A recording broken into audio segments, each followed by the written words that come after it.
بسم اللہ الرحمن الرحیم۔ سورہ عنکبوت کا رکوع نمبر 4 اور 20ویں پارے کا 16واں اور آخری رکوع، اس کی میں آج تفسیر شروع کروں گا۔ بہت آسان ہے، ترجمے ہی میں کافی حد تک تفسیر آ گئی ہے۔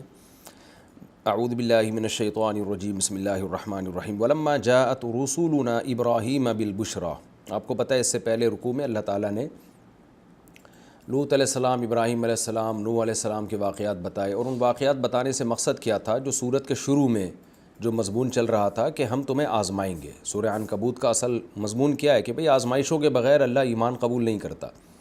تو پچھلی قوموں کو بھی آزمایا ہے، تمہیں بھی آزمائیں گے، پیغمبروں پر مسائل آئے، تمہارے اوپر بھی مسائل آئیں گے، تو جو صبر کرے گا اس کے لیے کامیابی ہے، اور جو بے صبری کا مظاہرہ کرے گا وہ ناکام ہوگا۔ تو انہی مثالوں میں سے لوط علیہ السلام کی مثال چل رہی تھی کہ لوط علیہ السلام نے اللہ سے دعا مانگی کہ یہ جو لڑکوں سے بدفعلی کرنے والے لوگ ہیں، اے اللہ تو مجھے ان سے نجات دے اور اس قوم کو تو ہلاک کر دے۔ ہلاکت کا طریقہ کیا ہوا اور یہ بدعا کس موقع پہ مانگی گئی، اس کا تذکرہ بھی اس رکوع میں ہے۔ جب ہمارے پیغمبر، یعنی پیغمبر سے یہاں مراد قاصدین، اصطلاح میں جس کو رسول کہا جاتا ہے وہ تو نبیوں کو کہا جاتا ہے، تو فرشتے نبی نہیں ہوتے، اس لیے یہاں لفظی ترجمہ مراد ہے، یعنی رسول کا لغوی معنی مراد ہے۔ جب ہمارے قاصدین ابراہیم کے پاس آئے خوشخبری لے کے، یعنی ان کو اولاد کی خوشخبری دینے کے لیے، تو ابراہیم علیہ السلام سے کہنے لگے انا مہلکو اہل ہذہ القریہ۔ خوشخبری دینے کے بعد کیا کہا انہوں نے کہ ہم اس بستی والوں کو ہلاک کرنے والے ہیں، یعنی لوط علیہ السلام کی جو بستی ہے۔ ان اہلھا کانوا ظالمین، یہ بستی والے بڑے ظالم ہیں۔ قال ان فیہا لوطا، ابراہیم علیہ السلام نے کہا ان میں تو لوط بھی ہے۔ ابراہیم علیہ السلام نے یہ کیوں کہا؟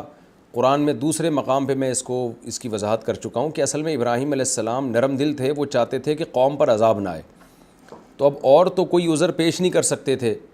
یہ کہتے کہ بھئی وہ قوم توبہ کر لے گی، تو فرشتے کہتے توبہ کرنی ہوتی اب تک کر لیتی، یا یہ کہتے کہ بھئی وہ اور کوئی عذر کرتے۔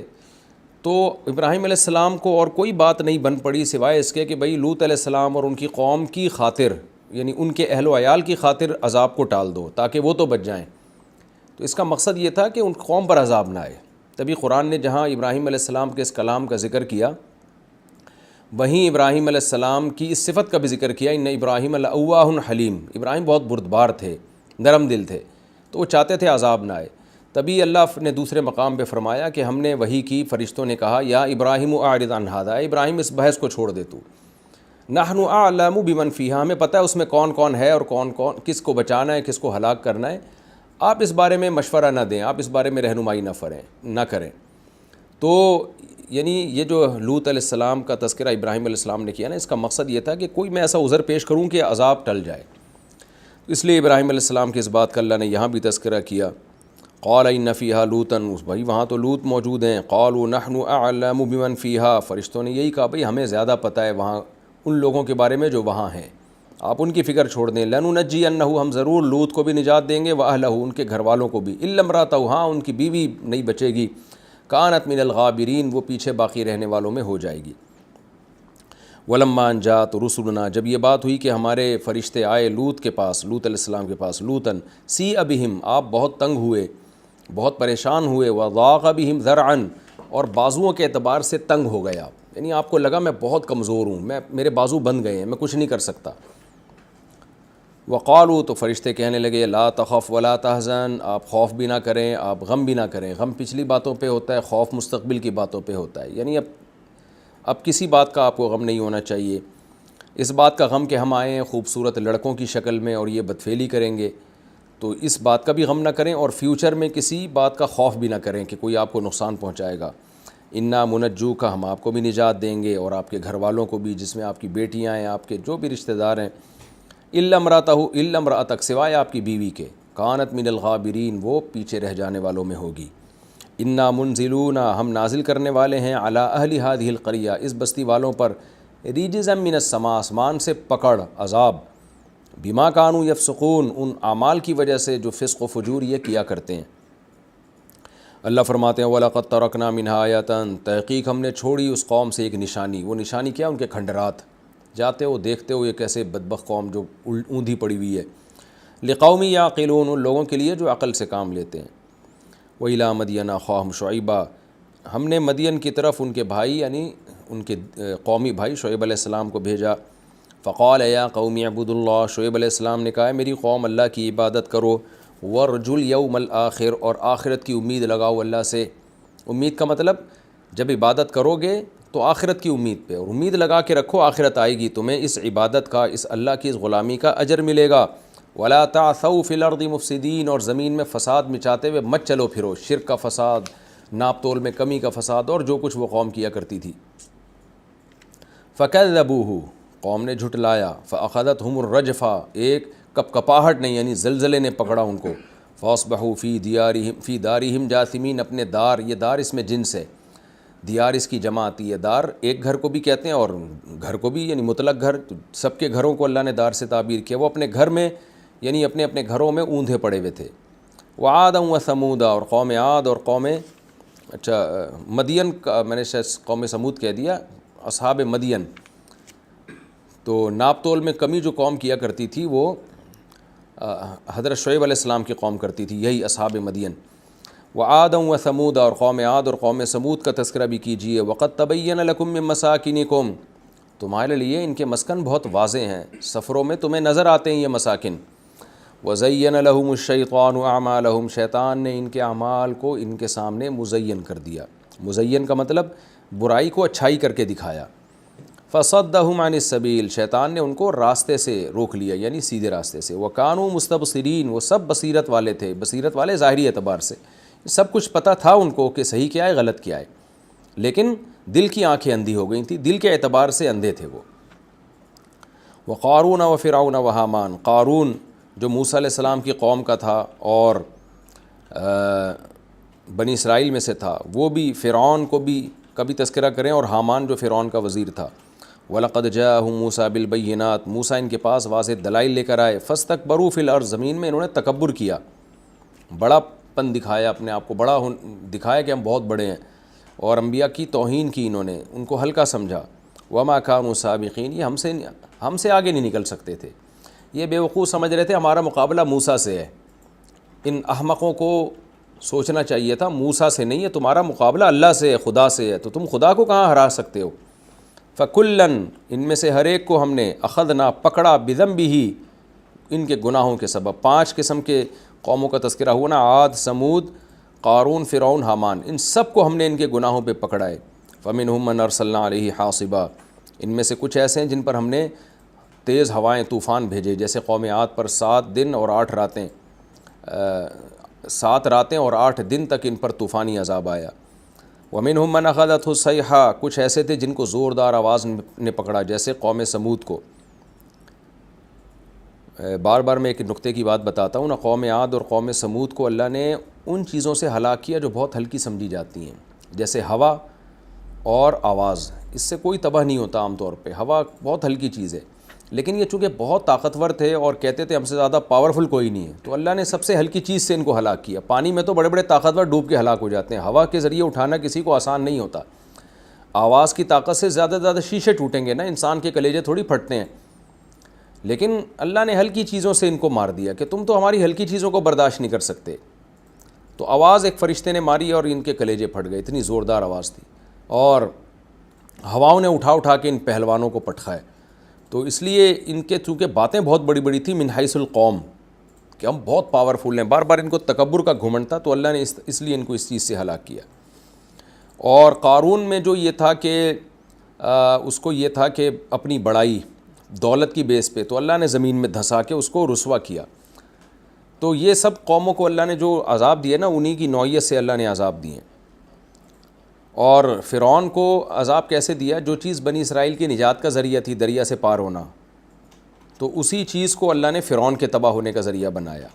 کہ ایک ہی چیز ایک قوم کے نجات کا ذریعہ بنتی ہے اور وہی چیز دوسرے قوم کی تباہی کا. تاکہ فرعون اسباب پہ یقین رکھتا تھا نا، اسباب پہ بار بار کہتا تھا یہ نہریں میری اور سب کچھ وسائل میرے پاس ہیں. تو اللہ بتاتے ہیں کہ اللہ کو کام ہے، وہی سبب جو کسی قوم کی نجات کا ذریعہ ہوتا ہے، وہی سبب میں کسی قوم کی ہلاکت کا ذریعہ بنا دیتا ہوں. تو اسباب اختیار کرو، اسباب پہ توکل اور اعتماد مت کرو، اسباب اللہ کے ہاتھ میں. تو اس لیے اللہ نے فرمایا کچھ قومیں ایسی تھیں جن کو ومنہم من خسفنا بالارض، اور ان میں کچھ ایسے تھے جن کو ہم نے زمین میں دھسایا جیسے قارون کو، ومنہم من اغرقنا، اور کچھ ایسے تھے جن کو ہم نے پانی میں غرق کیا جیسے فرعون اور حامان کو۔ وما کان اللہ لیظلمہم، اللہ اپنی حیثیت بتاتا ہے کہ اللہ ایسا نہیں ہے بھائی، یہ دیکھو یہ تاکید ہے، اللہ نے یہ نہیں کہا کہ ما کان اللہ ظالمن، اللہ ظالم نہیں ہے، نہ لیظلمہم، لام جو لگا دیا نا تو اس کا مطلب ہوگا ما کانا، اللہ ایسا ہے ہی نہیں کہ یظلمہم، کہ ان پہ ظلم کرے، یعنی اللہ کی تو یہ صفت ہی نہیں ہے کسی قوم پہ ظلم کرے، تو اللہ ایسا ہے ہی نہیں کہ ان پہ ظلم کرتا، ولیکن کانوا انفسہم یظلمون، یہ خود تھے ایسے کہ اپنی جانوں پہ ظلم کرنے لگے تھے۔ یہ مثل الذین اتخذوا من دون اللہ اولیاء، پھر اللہ اصل مضمون کی طرف دوبارہ آتے ہیں کہ ہم تمہیں تسلیاں دے رہے ہیں کہ پچھلی قوموں نے بھی آزمائشیں اٹھائی ہیں اور اللہ نے ان کو نجات دی اور ظالموں کو تباہ کیا، تو اللہ صحابہ کو اب اور قیامت تک آنے والے لوگوں کو تسلی دے رہے ہیں کہ یہ جو تمہارے خلاف سازشیں کر رہے ہیں، جال بن رہے ہیں سازشوں کا، تو تم برداشت کرو، اللہ تمہیں کامیاب کرے گا، اور ان کی ایک اسکال ہوتا ہے نا، اللہ ان کی تو سازشیں بہت ہی خطرناک ہیں، تو اللہ کہتے ہیں کہ ان کی سازشوں کی مثال ایسے جیسے مکڑی بھی ایک جال بنتی ہے، اللہ نے مکڑی کی مثال اس لیے دی ہے کہ اس کا بھی ایک تار ادھر، ایک تار ادھر، ایک ادھر، ایک ادھر، ایک عام آدمی جس کو وہ جال بننا نہیں آتا وہ دیکھ کے حیران ہو جاتا ہے، جیسے مکڑی پکڑتی ہے نا کسی مکھی کو تو کیسے ادھر سے جال، ادھر سے جال، ادھر سے پرویا، ادھر سے پرویا، وہ پھنستی چلی جاتی ہے مکھی اس میں، تو دیکھنے میں وہ بڑا ہی ٹیکنیکل قسم کا جال لگتا ہے، لیکن انسان کے لیے اس کی کیا حیثیت ہے، یوں کرے گا اور مکڑی کی کئی دنوں کئی مہینوں کی محنت ایک سیکنڈ میں ختم۔ ہم جب جھاڑو لگاتے ہیں نا تو کیسے یوں کر کے ساری مکڑیوں کے جالے ایک ہی دفعہ میں ہلا دیتے ہیں، جس کو مکڑی نے اتنی محنت سے بنا ہوتا ہے۔ تو اللہ کہتے ہیں اللہ کے مقابلے میں جو ان کی کوششیں ہیں نا وہ ایسے ہی ہیں کہ تمہیں ایسا لگ رہا ہے کہ کافر مکر فریب کا ایک جال بچھا رہا ہے، یہاں سے بھی سازش، وہاں سے بھی سازش، پروپیگنڈا بھی، تمہاری عزتوں کو اچھالنا، جھوٹ مشہور کر دینا، آج بھی یہ سب کچھ ہو رہا ہے۔ جب آپ کسی اہل حق کو رسوا کرنا چاہیں تو کتنے طریقوں سے مل کے لوگ اس کے خلاف پروپیگنڈا کرتے ہیں۔ آج دنیا دیکھ لینا، اسلام کے خلاف جو سازشیں ہو رہی ہیں، اسلام عورت کے حقوق کا محافظ نہیں ہے، حالانکہ خود عورتوں کا بیڑا غرق کر دیا، اور اسلام جو ہے وہ بچوں پہ ظلم کرتا ہے، بچوں کو بچے پیدا ہی کرنا چھوڑ دیا تم لوگوں نے، تم ان کے ساتھ انصاف کیا کرو گے؟ تو جو دنیا کے بڑے ظالم ہیں وہ ہمیں ظالم کہتے ہیں، انسانیت کے لیے، انسانیت کو شراب اور زنا اور ہومو سیکشولیٹی پہ لگا دیا، جنہوں نے ریاستوں کا غلام بنا کے اللہ کی غلامی سے نکال دیا۔ وہ پروپیگنڈا کیسا کامیاب انہوں نے کیا ہے، سازشوں کا جال کیسا بنا ہے کہ جو باطل ہیں ان کو لوگ حق سمجھ رہے ہیں، جو حق پر ہیں ان کو لوگ باطل سمجھ رہے ہیں۔ آپ یہ فلسطین اور اسرائیل کا مسئلہ دیکھ لیں، کچھ دن پہلے میں کمنٹس پڑھ رہا تھا، لوگوں نے کہا کہ فلسطینیوں نے ابتدا کی ہے نا اسرائیل کو مارنے میں، تو اب اگر خود پٹ رہے ہیں تو رو کیوں رہے ہیں؟ کیسا پروپیگنڈا ہے بھائی، فلسطینیوں نے ابتدا نہیں کی ہے، ان کے گھر پہ کسی نے ناجائز قبضہ کیا تو دفاع میں لڑنے کا ان کو حق تو ہے نا۔ آپ کے گھر پہ 80% کوئی آ کے قبضہ کر لے اور 20% علاقہ آپ کے پاس ہے، تو آپ 80% کے خلاف لڑتے ہیں اور ان کو دھکیلنے کی کوشش کرتے ہیں، تو جواب میں وہ 80% پہ قبضہ کرنے والے لوگ کہتے ہیں چونکہ تم نے ہمارے خلاف مزاحمت کی ہے، لہذا پہل تم نے کی، ہم تمہیں ماریں گے۔ بھائی پہل تم نے نہیں کی ہے، پہل تو آپ نے کی ہے، جو 80% علاقے پہ ناجائز قبضہ کر لیا آپ نے۔ لیکن دنیا دیکھیں کیسی بیوقوف بنی ہوئی ہے، اور یہ بیوقوف بنی ہوئی نہیں ہے، ان کو سب پتہ ہے صحیح کیا ہے غلط کیا ہے، اس کو کہتے ہیں گھننے بنے ہوئے ہیں۔ تو آخرت کا خوف نہیں ہے نا، اس لیے بولتے چلے جاؤ، کچھ جو بھی کرتے چلے جاؤ، بولتے چلے جاؤ۔ تو اسرائیل نے کیوں ناجائز قبضہ کیا ہوا ہے فلسطین کے علاقے پر؟ تو پھر فلسطینی اگر مزاحمت کریں گے تو وہ مزاحمت میں پہل کرنے والے نہیں کہلائیں گے، پہل تو یہی سمجھا جائے گا اسرائیل نے کی ہے، اور اس ظلم بربریت کر کے ان کے علاقوں پہ قبضہ کیا ہے۔ تو اس لیے اللہ تعالیٰ فرماتے ہیں ان کے جو مکڑیوں کے جال کی طرح جو یہ سازشیں کرتے ہیں نا، تو ان کی مثال ایسے ہے، مثل الذین اتخذوا من دون اللہ اولیاء، جو اللہ کو چھوڑ کر دوسروں کو دوست بناتے ہیں، طاغوت کو، شیطان کو، باطل نظام کو، اس میں اللہ کے علاوہ سب چیزیں آ گئی ہیں، یعنی اس سے تمام قسم کے کافر مراد ہیں۔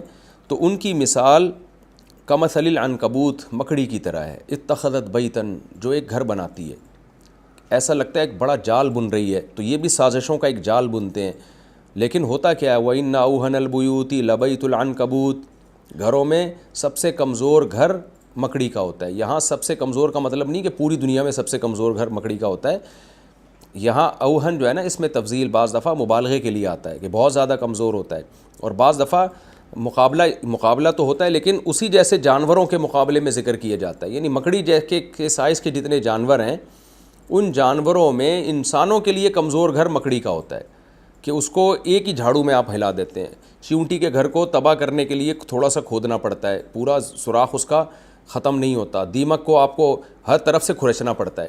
لیکن مکڑی کا کیا ہے کہ ایک جھاڑو لی اور آپ نے یوں کر کے ہلا دیا. تو یہ اعتباری یعنی لحاظ سے ترجیح دی جاتی ہے کہ اسی اعتبار سے جو کمزور گھر ہے وہ مکڑی کا سمجھا جاتا ہے, اسی نوعیت کے جانوروں کے اعتبار سے. تو کس کے لیے کمزور ہے؟ انسان کے لیے کمزور ہے. ہاں وہ مکڑی کا جالا مکھی کے لیے بڑا طاقتور ہے. تو اسی طرح اللہ تعالیٰ فرما رہے ہیں اس مثال میں کہ کافر جو سازشوں کا جال بنتا ہے تمہیں دیکھنے میں وہ بڑا طاقتور لگتا ہے, اس لیے تم پریشان ہو جاتے ہو کہ ہم اس جال کو کیسے توڑیں گے. تو بھائی کافر کا مقابلہ تم سے تھوڑی, وہ اللہ سے ہے. اللہ کے مقابلے میں تو یہ کچھ بھی نہیں ہے. تو اسی جیسے ہے جیسے مکڑی کا جالا مکھی کو تو بڑا طاقتور لگے گا, انسان کو طاقتور نہیں لگے گا. تو کافر اللہ سے مقابلہ کر رہا ہے نا, تو اللہ کے مقابلے میں کیا ہے؟ اللہ کے لیے مقابلے میں تو ایسے ہی ہے جیسے تمہارے مقابلے میں مکڑی کا جالا. تو مکڑی کا جالا تمہارے لیے اس کی کوئی حیثیت نہیں ہے. کبھی کسی مکڑی نے, چھوٹی سی مکڑی نے انسانوں کو جالوں میں تھوڑی بنا ہوگا. فرمایا لو کانوا یعلمون, کاش یہ لوگ اس مثال کو جانتے تو تسلی رکھتے. کافر جان لیتے تو اللہ کے مقابلے میں جال نہ بنتے سازشوں کے, اور مسلمان جان لیتے تو کافروں کی سازشوں سے پریشان نہ ہوتے. آگے اللہ فرماتے ان اللہ یعلم ما یدعون من دونہ من شیء, اللہ خوب جانتا ہے جو اللہ کو چھوڑ کر یہ جن باطلوں کو پکارتے ہیں. وہو العزیز الحکیم, وہ زبردست غالب ہے اور حکمت والا ہے. فوراً عذاب نہیں دیتا, اس میں حکمت ہے. وتلک الامثال نضربها للناس, یہ جو مثالیں ہیں جیسے ہم نے مکڑی کی مثال دی یہ ہم لوگوں کے لیے بیان کرتے ہیں, بیان سب کے لیے کرتے ہیں. وما یعقلها الا العالمون, سمجھ میں انہی کی آئیں گی جو علم والے لوگ ہیں. یہاں علم سے مراد ظاہری علم نہیں ہے بلکہ سمجھدار لوگوں کو بھی عالم کہا جاتا ہے نا, جن میں علم کی سیکھنے کی صلاحیت ہو. جو صلاحیت والے لوگ ہیں جو حق کو سیکھنا چاہتے ہیں انہی کی یہ سمجھ میں آئیں گی مثالیں. احمقوں اور بے وقوفوں کی سمجھ میں یہ مثالیں نہیں آئیں گی. خلق اللہ السماوات والارض بالحق, اللہ وہ ذات ہے جس نے آسمانوں اور زمینوں کو بالحق بنایا. یعنی اگر اللہ کی باتیں اور اللہ کی مثالیں ٹھیک نہیں ہیں اور اللہ کے دعوے کہ تم اللہ کی عبادت کرو, یہ آزمائش کے لیے ہم نے تمہیں پیدا کیا ہے, یہ باتیں ٹھیک نہیں ہیں, تو اس کا مطلب اس کائنات کو اللہ نے بیکار پیدا کیا ہے. بس پیدا کیا, کوئی مقصد نہیں تھا, ختم ہو کے سب فنش ہو جائے گا. نہ نہ نہ, اللہ نے آسمانوں اور زمینوں کو حق کے ساتھ کسی حکمت کے ساتھ پیدا کیا. وہ حکمت یہی ہے کہ تم اس کی مان کے چلو تو تمہیں اس کا اچھا بدلہ ملے گا, نہیں مانو گے برائیوں میں پڑ جاؤ گے تو اس کی سزا ملے گی. ان فی ذلک لآیۃ للمؤمنین, اس تخلیق میں اہل ایمان کے لیے بڑی نشانی ہے. یہ الحمدللہ ہمارا رکوع بھی کمپلیٹ ہو گیا اور 20 پارے بھی ہمارے مکمل ہو گئے, اور 29واں پارہ ملا کے 30واں پارہ ملا کے دیکھا جائے تو ہمارے 21 پارے الحمدللہ آج کمپلیٹ ہو گئے ہیں. اب ہم اگلے پارے کی طرف جاتے ہیں یعنی 21واں پارہ. اب میں شروع کرتا ہوں سورہ عنکبوت کا رکوع نمبر 5 اور 21ویں پارے کا پہلا رکوع. اس کا مختصر لفظی ترجمہ مختصر گرامر کے ساتھ, پھر انشاءاللہ اس کی تفسیر ہوگی. بسم اللہ الرحمن الرحیم. اتلو ما اوحی الیک, تلا یتلو تلاوتاً کا معنی تلاوت کرنا. اتلو آپ تلاوت کیجئے, انصر کی طرح امر کا صیغہ ہے. ما اس کلام کی, اوحی الیک جو آپ کی طرف وحی کیا جا رہا ہے, من الکتاب یعنی کتاب, یعنی اس قرآن کو جو آپ کو وحی کیا جا رہا ہے آپ اس کو تلاوت کرتے رہیے.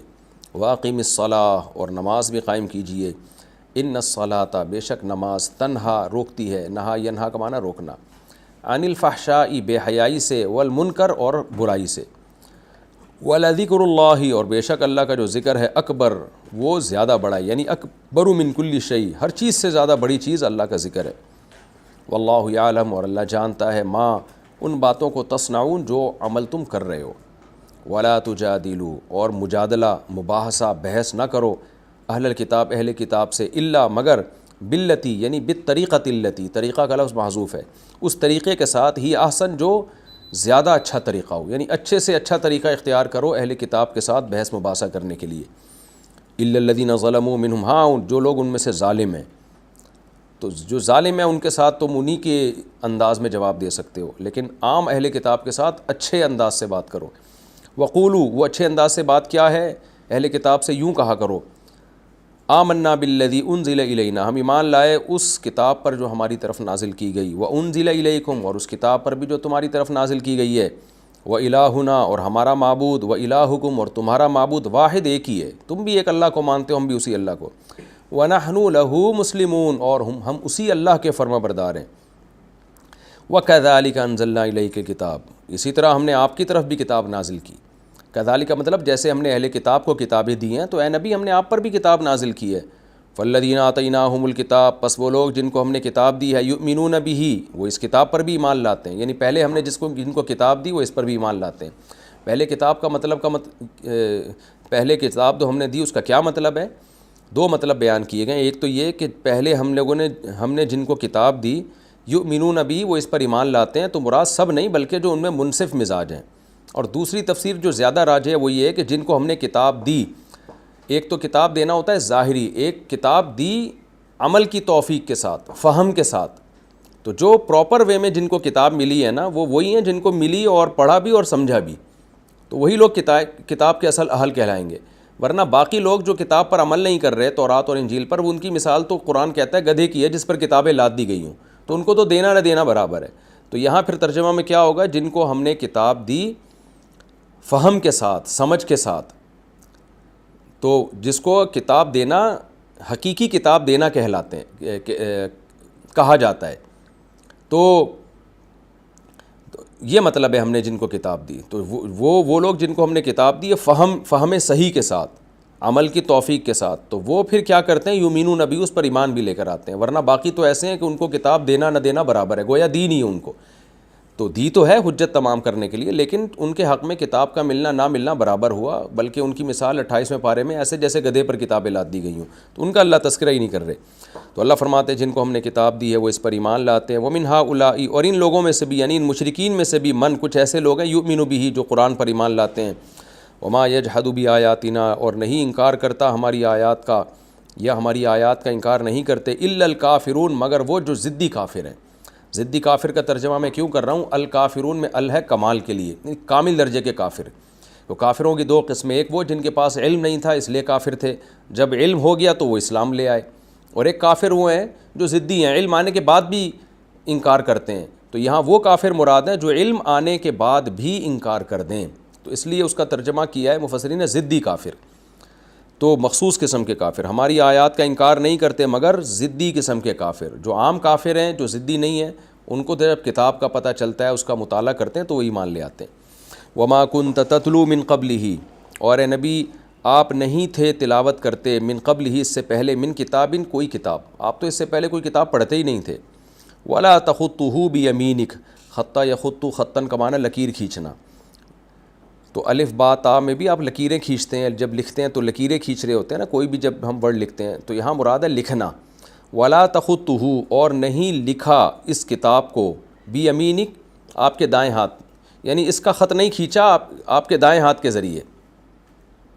تو یعنی اس کا مطلب کیا ہوگا؟ اس کتاب کو آپ کے دائیں ہاتھ نے بھی نہیں لکھا، نہ آپ نے قرآن سے پہلے کوئی کتاب پڑھی ہے، اور نہ کسی کتاب کو آپ کے دائیں ہاتھ نے لکھا ہے، یعنی آپ نہ رائٹر ہیں نہ ریڈر ہیں، آپ نے نہ کچھ پڑھا ہے نہ لکھا ہے، یعنی آپ امی ہیں۔ اب کیا ہے، جب آپ امی ہیں تو اذن لارتاب المبتلون، اذن کا مطلب اذ کان کذا، تنوین آتی ہے نا یہ بتانے کے لیے، کان کذا محذوف ہے۔ اگر ایسا ہوتا، یعنی آپ رائٹر ہوتے، آپ نے کوئی کتاب پہلے لکھی ہوتی یا کتاب آپ نے کوئی پڑھی ہوتی، تو لرتابا، لرتابا اصل میں تھا لارتابا، ارتابا تھا اصل میں ارتیابا، اکتسبا کی طرح، ریب سے نکلے، ریب عربی میں شک کو کہتے ہیں نا، لا ریب فیہ، تو باب افتعال کا مطلب ہوگا اکتسبا ارتیابا، شک کرنا، تو ارتیابا کو پڑھا جاتا ہے ارتابا، تو لام تاکید کے لیے لگ گیا تو بن گیا لارتابا، اکتسبا کی طرح، الف حمزہ وصلیہ تھا وہ گر گیا تو لرتابا۔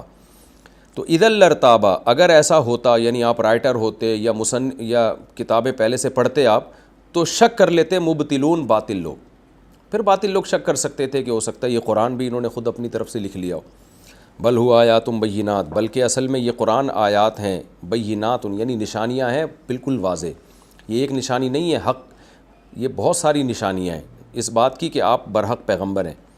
تفسیر میں ڈیٹیل آئے گی۔ فی صدور الذین آمنوا، ان لوگوں کے دلوں میں جو، فی صدور الذین اوتوا العلم، ان لوگوں کے دلوں میں یہ قرآن بہت بڑی بڑی نشانیاں ہیں، جن کو اوتوا العلم، جن کو علم دیا گیا ہے، جو اہل کتاب ہے نا پہلے، جن کو علم دیا گیا ہے، یہاں علم سے مراد اہل کتاب ہے، جن کو آسمانی کتابوں کا علم دیا گیا، ان کی نظر میں یہ قرآن پیغمبر کے برحق ہونے کی صرف ایک نشانی نہیں بلکہ بہت ساری واضح نشانیاں ہیں.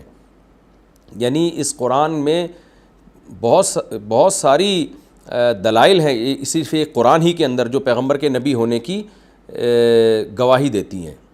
یہ مطلب ہے اس آیت کا.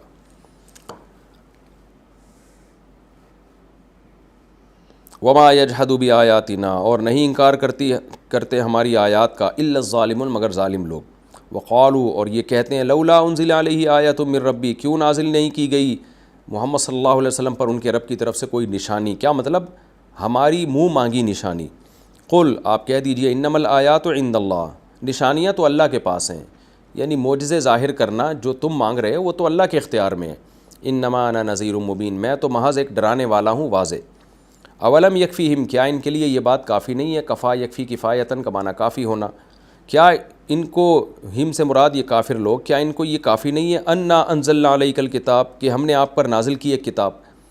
یعنی یہ نشانی کافی نہیں ہے ان کے لیے جو اللہ کے اور توحید کے اور محمد صلی اللہ علیہ وسلم کے برحق ہونے کی دلیل ہو. کیا یہ کافی نہیں ہے ان کے لیے کہ ہم نے آپ پر ایک کتاب نازل کی ہے، یتلا علیہم، جو ان کو پڑھ پڑھ کے سنائی جاتی ہے. ان فی ذلک لرحمۃ، بے شک اس قرآن میں، کتاب میں رحمت ہے، و ذکر، اور نصیحت ہے، لقوم یؤمنون، ان لوگوں کے لیے جو ایمان لانا چاہتے ہیں. یہ ہمارا رکوع ہو گیا لفظی ترجمہ مختصر گرامر کے ساتھ، یعنی 21ویں پارے کا پہلا رکوع. اب میں اس کی تفسیر کی طرف چلتا ہوں. تو 21ویں پارے کا پہلا رکوع اور سورہ عنکبوت کا 5واں رکوع. اتلو ما اوحی الیک من الکتاب. آپ کو پتہ ہے سورہ عنکبوت میں اللہ تعالیٰ صبر کی تلقین کر رہے ہیں، اور صحابہ کو بتایا اللہ نے کہ مشکلات آئیں گی اور ہم آزمائے بغیر کسی کے ایمان کو قبول نہیں کریں گے. اور پھر پچھلے انبیاء کے اللہ نے واقعات بتائے، اور پھر یہ بتایا کہ ان کافروں کی طرف سے جو سازشیں ہو رہی ہیں یہ مکڑی کے جالے کی طرح ہیں. ایک پھونک لگائے گا اللہ تعالیٰ اور یہ سب ختم ہو جائیں گی. تو کمزور گھر ہے بھئی. یہ مکھی کو بڑا طاقتور لگ رہا ہوتا ہے لیکن انسانوں کو طاقتور نہیں لگتا. تو ایسے ہی ان کی سازشیں تمہیں طاقتور لگ رہی ہیں لیکن اللہ کے لیے ان کی کوئی حیثیت نہیں ہے. تو اب اللہ تعالیٰ پیغمبر کو حکم دے رہے ہیں کہ آپ اپنے کام میں مشغول رہیے، اور صرف کتاب آپ نے زبان سے پڑھ کے نہیں سنانی بلکہ اس کا عملی نمونہ بھی دکھانا ہے، اس کے احکامات پر عمل بھی کرنا ہے. اور ان احکام میں سب سے مشکل اور اہم حکم ہے نماز. تو نماز قائم کرنی ہے آپ نے، جیسے کہ نبی نے قائم کی نماز. تو نماز کا اشارہ اس لیے کہ نماز جو قائم کرتا ہے باقی حکام پر بھی عمل کرتا ہے. وہ ہمیشہ قرآن اسلامی حکام میں نماز کو سب سے زیادہ فوکس کرتا ہے.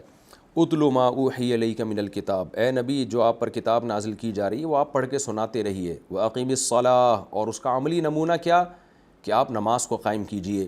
اب نماز قائم کرنا بہت مشکل کام ہے، 5 وقت پوری زندگی.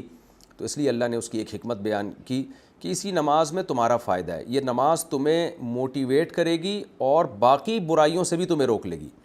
یعنی نماز اگر 5 وقت قائم کر لو گے تو اسلام کے باقی حکام پر بھی تم عمل کر لو گے. اس لیے کہ باقی حکام میں 2 طرح کے حکام ہیں، ایک بے حیائی، بد نظری، زنا، جو شہوت پرستی ہے یہ ہے، اور باقی دیگر منکرات ہیں. تو نماز ان تمام چیزوں سے انسان کو روکتی ہے. فرمایا ان الصلاۃ تنہا، نماز روکتی ہے، عن الفحشاء والمنکر، بے حیائی سے اور برے کاموں سے. یہاں وہی مشہور اشکال ہے کہ بھئی بہت سے لوگ نمازی ہو کے بھی زانی ہیں، بے حیائی کے مرتکب ہیں، اور چور بھی ہیں، اچکے بھی ہیں، نماز کے ٹائم پہ نماز بھی پڑھ لیتے ہیں. دیکھیں اس کی مثال ایسے ہے جیسے کوئی ڈاکٹر یا حکیم آپ کو یہ دوا دے کہ یہ طاقت کی دوا ہے، اسے کھانے سے طاقت آئے گی.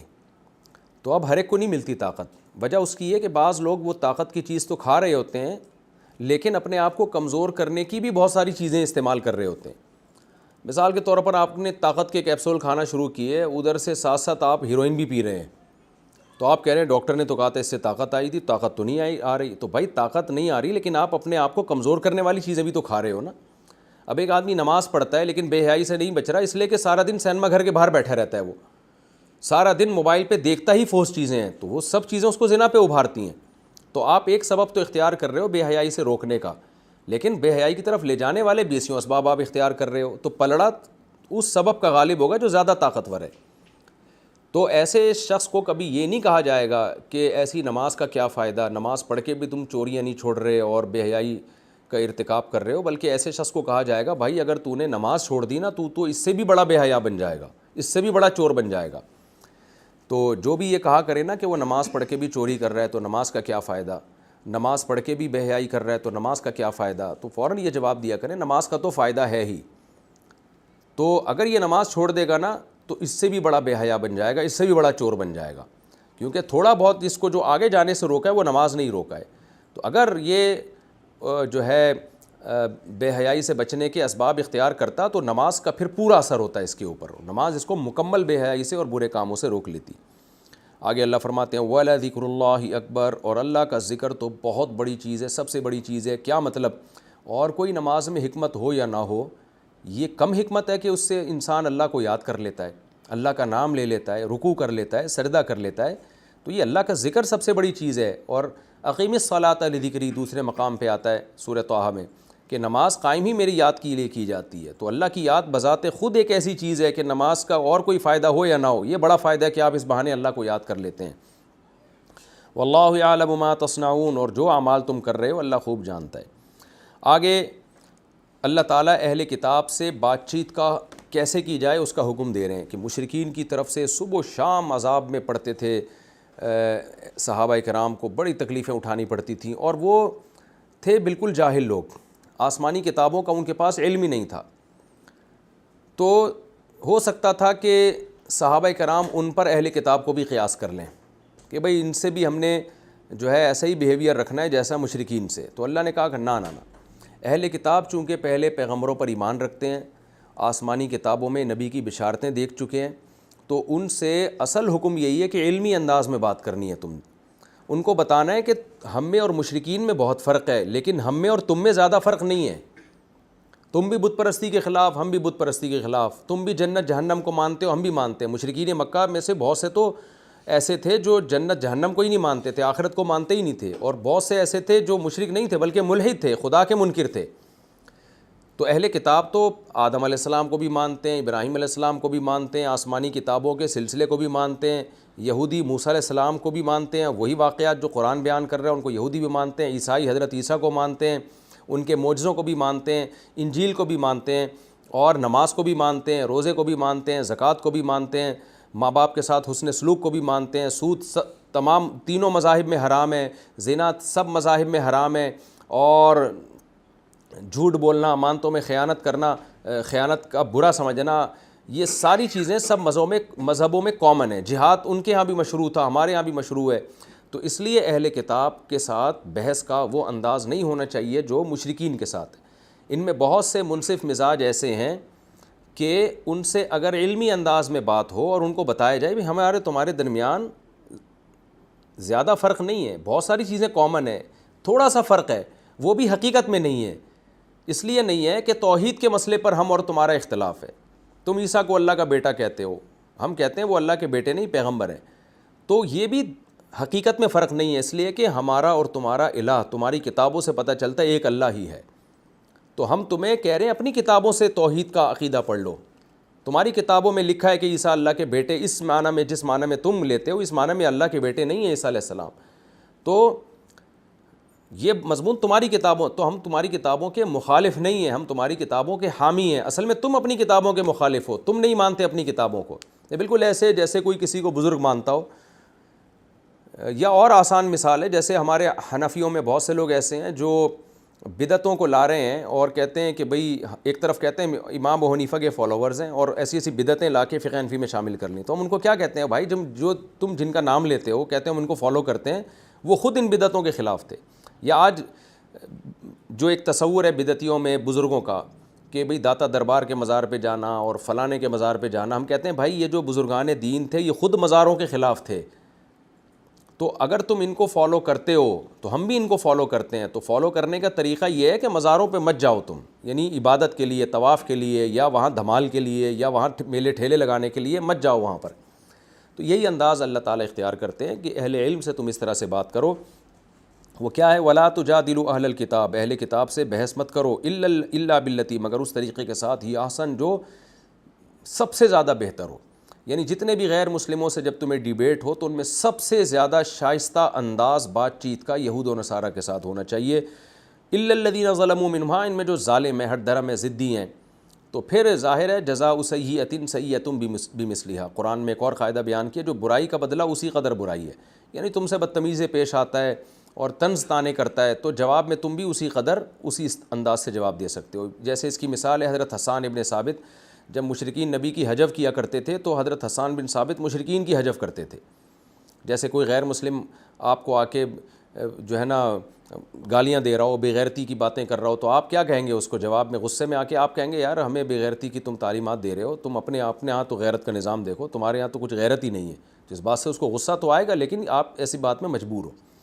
تو اصل حکم یہاں بھی یہی ہے کہ صبر کیا جائے, لیکن اگر کوئی برائی کا بدلہ اسی قدر برائی سے دیتا ہے تو پھر اللہ نے اس کی اجازت دی. تو اللہ نے فرمایا اہل کتاب میں جو ہٹ دھرم ضدی ہیں تو ان کا معاملہ تو الگ ہے, لیکن عام جو اہل کتاب ہیں ان سے تم نے بہت ہی اچھے انداز سے بحث کرنی ہے. وہ اچھا انداز کیا ہے آگے اللہ نے بیان کر دیا. یہ ایسے ہی جیسے سورہ آل عمران میں ہے کہ تعالوا الی کلمۃ سواء بیننا وبینکم, آؤ ایسی بات کی طرف جو ہمارے تمہارے درمیان مشترک ہے. تو وہ کیا بات ہے؟ قولوا آمنا بالذی انزل الینا, آپ کہہ دو بھائی ہم اس کتاب پر ایمان لائے جو ہماری طرف نازل کی گئی, وانزل الیکم, اور جو تمہاری طرف نازل کی گئی. ہماری طرف جو کتاب نازل کی گئی اس میں تمہاری کتابوں کے ایمان اور تمہارے پیغمبروں پر ایمان کا بھی حکم ہے, اور تمہاری طرف جو کتاب نازل کی گئی اس میں بھی یہ مضمون ہے کہ تم اپنی کتابوں پہ بھی ایمان لاؤ, اور جو آخری پیغمبر آئیں گے اور ان پر جو کتاب نازل ہوگی تم نے اس پر بھی ایمان لے کر آنا ہے. تو یہ ہمارے درمیان اور تمہارے درمیان یہ چیزیں کامن ہیں. وَإِلَٰهُنَا وَإِلَٰهُكُمْ وَاحِدٌ, ہمارا اور تمہارا الہ ایک خدا ہے. تم بھی مشرکین کی طرح ہزاروں خداؤں کے ماننے والے نہیں ہو, توحید کے قائل ہو, تو ہم بھی توحید کے قائل ہیں. وَنَحْنُ لَهُ مُسْلِمُونَ, اور ہم اسی کے فرما بردار بھی ہیں. یہاں کہ تم گڑبڑ کر رہے ہو, مانتے ہو کہ ایک اللہ ہے, ہم صرف اسی اللہ کے آگے تسلیم کرتے ہیں, جبکہ تم عیسیٰ ابن مریم سے بھی دعائیں مانگنا شروع کر دیتے ہو. پھر یہود بھی یہ گڑبڑ کرتے ہیں, کسی نے عزیر علیہ السلام کو اللہ کا بیٹا کہہ دیا, کسی نے کیا کیا کہ بھائی انجیل جس کی خوشخبریاں تورات میں اس کا انکار کرنا شروع کر دیا. تو اللہ کے مکمل فرما بردار نہیں بنتے, تو مکمل فرما بردار بن جاؤ نا. اللہ نے جس کتاب کو اپنی کتاب کہہ دیا اس کو مان لو, جو توحید کے حکام دی اس کو فالو کر لو. آگے اللہ فرماتے ہیں وَكَذَلِكَ أَنزَلْنَا إِلَيْكَ الْكِتَابَ, اسی طرح ہم نے آپ پر بھی کتاب نازل کر دی. یعنی یہ جو یہود و نصارہ بار بار کہہ رہے ہیں محمد صلی اللہ علیہ وسلم کو کتاب کیسے مل گئی, تو بھائی تم نے یہ کوئی اچھمبے کی بات تو نہیں ہے نا. موسیٰ کو کتاب مل سکتی ہے, عیسیٰ کو کتاب مل سکتی ہے, وہ پیغمبر بن کے آ سکتے ہیں, داؤد پیغمبر بن کے آ سکتے ہیں, سلیمان پیغمبر بن کے آ سکتے ہیں, جن کو تم سب مانتے ہو. تو اس میں کیا اچھمبے کی بات ہے کہ محمد صلی اللہ علیہ وسلم پیغمبر بن کے آ گئے؟ ہاں یہ الگ بات ہے کہ اگر تمہارا ختم نبوت کا دعویٰ ہوتا پھر یہ اچھمبے کی بات ہوتی. تو یہود و نصارہ کا تو یہ دعویٰ ہی نہیں تھا کہ عیسیٰ علیہ السلام یا موسیٰ علیہ السلام آخری نبی ہیں. یہی وجہ ہے کہ دیکھیں جب نبی صلی اللہ علیہ وسلم نے نبوت کا دعویٰ کیا نا, کسی یہودی عیسائی نے یہ نہیں کہا کہ عیسیٰ آخری نبی تھے, اب کوئی نبی نہیں آ سکتا. جیسے مرزا غلام احمد نے جب نبوت کا دعویٰ کیا تو ساری دنیا کے سارے علماء کی زبان پہ ایک ہی لفظ تھا کہ محمد صلی اللہ علیہ وسلم آخری نبی ہیں, لا نبی بعد, آپ کے بعد کوئی نبی نہیں ہے. تو اب یہ بحث ہی ختم ہو گئی ہے نبوت کی. لیکن عیسیٰ علیہ السلام, موسیٰ علیہ السلام کے بعد تو بحث ختم نہیں ہوئی تھی, بہت سارے پیغمبر آئے. تو اسی وجہ سے عیسائیوں نے یہ دعویٰ بھی نہیں کیا کہ عیسیٰ آخری نبی ہے. نہیں, اس دور میں یہ نہیں کہا کہ عیسیٰ آخری نبی ہیں, آپ کے بعد نبی نہیں آ سکتا, بلکہ تفتیش کرتے تھے کہ یہ پیغمبر برحق ہیں یا نہیں. جو منصف مزاج تھے وہ ایمان لیا, جو منصف مزاج تھے انہوں نے یہ نہیں کہا کہ عیسیٰ آخری نبی ہے, بلکہ انہوں نے یہ دعویٰ کیا کہ معاذ اللہ محمد صلی اللہ علیہ وسلم نبی نہیں ہے. تو اس لیے قرآن کہہ رہا ہے کہ جیسے پہلے پیغمبروں پر کتاب نازل ہوئی, اے نبی آپ پر بھی کتاب نازل ہو گئی. تو اس میں کون سی اچھمبے کی بات ہے؟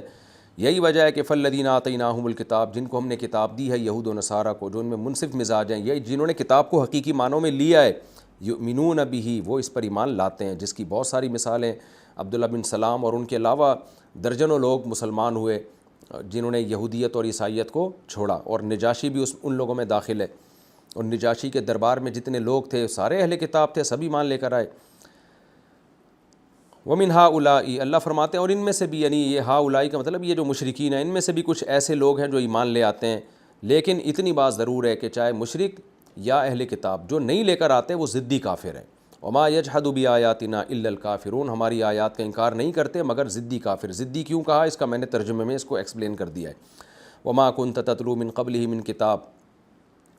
اب اللہ ایک اشکال کا جواب دے رہے ہیں کہ کیسے تم یہ مان لیتے ہو کہ پیغمبر خود یہ قرآن گھڑ رہے ہیں. یہ کام وہ کرتا ہے جو پہلے سے لکھنا پڑھنا جانتا ہے. آپ کو پتہ ہے ایک دم ایک آدمی اٹھ کے ایک بہترین کتاب لکھ دے تو لوگ کہیں گے یار اس نے پہلے کیا لکھا تھا. تو پہلے کہیں اخباروں میں تھوڑا بہت لکھنا سیکھا ہوتا ہے, جلسوں میں تقریریں کرنا سیکھی ہوتی ہیں, اس کے بعد کوئی خطیب بنتا ہے. پہلے دن سے تھوڑی کو بن جاتا ہے. تو اللہ کہہ رہے ہیں 40 دن ان کے مکہ میں گزرے ہیں اور اس کے بعد مدینہ میں بھی. تم نے دیکھا کہ انہوں نے کبھی کوئی کتاب نہیں پڑھی, کبھی نہیں دیکھا ہوگا یہ اسٹڈی کر رہے ہوں, مطالعہ کر رہے ہوں کسی کتاب کا. وما تخطہ بیمینک, اور کسی کتاب کو ان کے ہاتھ نے لکھا بھی نہیں ہے, کبھی نہیں دیکھا ہوگا ایک لائن بھی انہوں نے اپنے ہاتھ سے لکھی ہو. تو پھر اچانک ایسی زبردست کتاب جس میں موسیٰ کا واقعہ اتنی بلاغت کے ساتھ, عیسیٰ علیہ السلام کا واقعہ, سورہ مریم, سورہ طٰہٰ, سورہ کہف, اور اس کے مضمون اتنے بہترین, آخرت کی باتیں اور ان کے دلائل, تو کیسے ممکن ہے بھائی کہ یہ خود بخود یہ سارے کام انہوں نے کر لیے ہوں. وما كنت تتلو من قبلہ من کتاب, اے نبی آپ نے ان سے پہلے نہ کوئی کتاب پڑھی ہے, ولا تخطہ بیمینک, اور نہ کسی کتاب کو آپ نے دائیں ہاتھ نے لکھا ہے. دائیں ہاتھ کا تذکرہ اس لیے کہ کتابیں یا تحریریں دائیں سے ہی لکھی جاتی ہیں, مطلب یہ نہیں کہ بائیں سے لکھا ہے. اذا لارتاب المبطلون, اگر ایسا ہوتا تو پھر یہ باطل لوگ شک کرتے. اب تو شک کی کوئی گنجائش ہی نہیں ہے ان کے پاس. بل ہوا آیات بینات, بلکہ شک کی بات نہیں, بلکہ اصل بات یہ ہے کہ یہ آیات ہیں بینات, واضح دلائل ہیں. یعنی قرآن صرف ایک دلیل نہیں ہے نبی کی صداقت پہ, ہر آیت مستقل دلیل ہے نبی کی صداقت پہ. اور اس کے مضمون, اس کی جو اس پیش گوئیاں اور اس کے جو احکامات ہیں, کتنے پاکیزہ احکام, یہ ہر چیز مستقل دلیل ہے. یعنی بہت سارے دلائل قرآن کے اندر ہیں, لیکن ان لوگوں کی نظر میں یہ دلیل ہے جن کو علم دیا ہے اللہ نے. وما یجحد بآیاتنا الا الظالمون, اور ظالم لوگ ہی ہماری آیتوں کا انکار کرتے ہیں. اللہ کہتے ہیں اس کے باوجود یہ کیا کہتے ہیں, اتنی بڑی نشانی دیکھ کے, قرآن دیکھ کے کہتے ہیں لولا انزل علیہ آیات من ربی, اللہ کی طرف سے آیات یعنی نشانیاں نازل کیوں نہیں ہوتی. کیا مطلب, ہمارے فرمائشی معجزات کیوں نازل نہیں ہوتے. اے نبی ان سے کہہ دیجئے کہ میں تو بشر ہوں, معجزے دکھانا یہ اللہ کا کام ہے, یہ اس کے پاس اختیارات ہیں. انما الآیات عند اللہ, وہ اللہ کے پاس ہے, جب چاہے گا دکھا دے گا. انما انا نذیر مبین, میں تو محض ایک ڈرانے والا ہوں. اولم یکفیہم انا انزلنا علیک الکتاب یتلی علیہم, اللہ فرماتے ہیں کیا یہ کافی نہیں ہے کہ ہم نے آپ پر کتاب نازل کی جو تلاوت کر کے سنائی جاتی ہے. ان کی آیتیں سن کے ان کو لگتا نہیں ہے کہ یہ اللہ کا کلام ہے, یہ انسان کا کلام نہیں ہے. ان فی ذلک لرحمۃ, اور اس کتاب میں تو رحمت ہے, وہ ذکر اور نصیحت ہے ان لوگوں کے لیے جو ایمان لاتے ہیں, ان پر رحمت ہوتی ہے, ان کو اس کو سن کے پڑھ کے سکون ملتا ہے, ان کو موٹیویشن ملتی ہے اچھے اعمال میں. تو یہ کتاب ہی کافی ہے, اس کے بعد الگ سے کسی معجزے کی ضرورت نہیں ہے.